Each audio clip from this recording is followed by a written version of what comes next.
საქართველოს ბევრი გამოჩენილი პოეტი და მწერალი ჰყავს, რომელთა შორისაა აკაკი წერეთელიც და რომელიც თავის მხრივ ავტორია ლექსისა სულიკო, საქვეყნოდ აღიარებული ქმნილებისა, რომელშიც პოეტმა მკითხველს მთელი თავისი პოეტური ოსტატობა დაანახა. ლექსი შინაარსი მდგომარეობს იმაში, რომ ლირიკური გმირი ეძებს საყვარლის საფლავს წარნოს სულიკოს. ლექსში გამოყენებულია ექსპრესიული გამონათქვამები, გულო ამოსკვნილი გულის ფანძქალით, რაც პოეტის სულიკოსადმი რიდითი და სიფრთხილით მოპყრობას გამოხატავს. არსებობს რამდენიმე მოსაზრება იმისა, თუ რა არ ვინ იგულისხმება სულიკოში. ვასილ ბარდოვი ფიქრობდა, რომ სულიკოში გამოხატულია სატრფო სამშობლოს ძებლის ტკივილი. გრიგოლ რობაქიძე ვარაუდობდა, რომ სულიკო სატრფო მშველიერების ძიებაა. ეს ლექსი გამოხატავს ბუნების თალახსლობას სიყვარულის მიმართ. ამბობს კიტა აბაშიძე. რეალურად კი ყველა მოსაზრება ერთიანდება აკაკი ბაქრაძის ვარაუდში. ჩემი აზრით, სულიკო დაკარგული ღმერთის ძებნაა.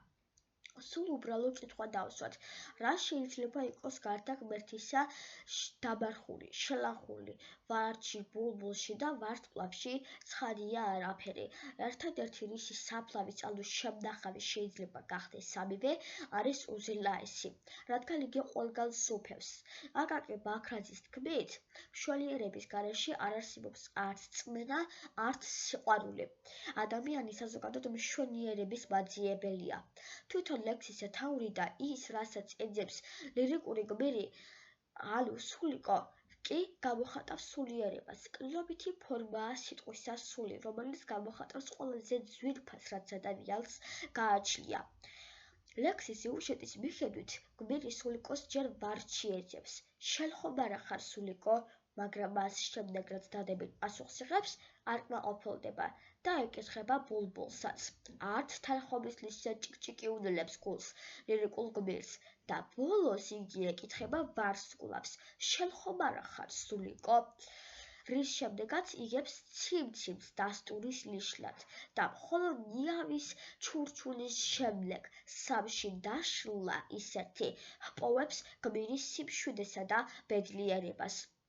ნიავის სიტყვების გასაგებად საგანგებო ფიქრი არცაა საჭირო. მკაფიოდ ჩანს ქრისტიანული სამების კონცეფცია, რომელიც გულისხმობს ღმერთის სამპიროვან ერთარსებას.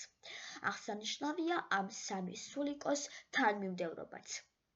პირველია ვარდი, ანუ ის, რაც არის მიწიერი, მეორე ბულბული, საშუალო მიწიერსა და ზეციურს შორის, მესამე ვარსკვლავი, ანუ ზეციური.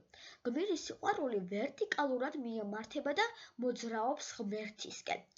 მხოლოდ სიყვარულს შეუძლია დაგვანახოს ყველგან და ყველაფერში ღმერთი, რადგან თავად ღმერთია სიყვარული.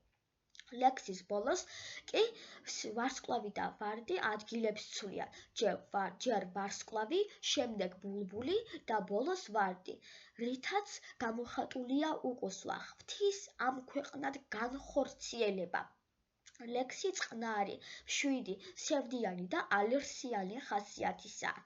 მხატვრული თვალსაზრისით ძალიან ლამაზადაა დაწერილი. მაგალითად,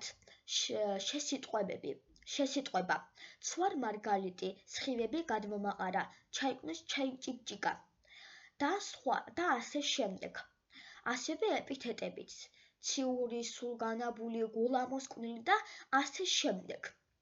აკაკისა და ზოგადად ქართველი მწერლების ნაწარმოებებში ძალუმი თემაა ღმერთის ძიება. სულიკოსათვის, ამ ლექსისთვის, მუსიკა შექმნილი აქვს ვარინიკა წერეთელს, რომელსაც მანამდეც ბევრი მუსიკა ჰქონდა შექმნილი აკაკის სხვადასხვა ლექსებისათვის. ლექსის ასეთმა სილამაზემ ჩემში უთვალავი მუსიკალური სახეები აღსრა, იგონებს ვარინიკა წერეთელი. მაშა სადამე.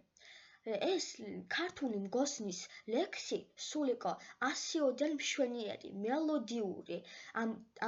მელოდიური და ამავდროულად სევდიანი. გახდა ბევრისათვის საყვარელი და ბედნიერების მომტანი, რადგან ის სიხარული, რომელიც გმირმა განიცადა ღმერთის პოვნის შემდეგ, კითხვას გულგრილს არ დატოვებს.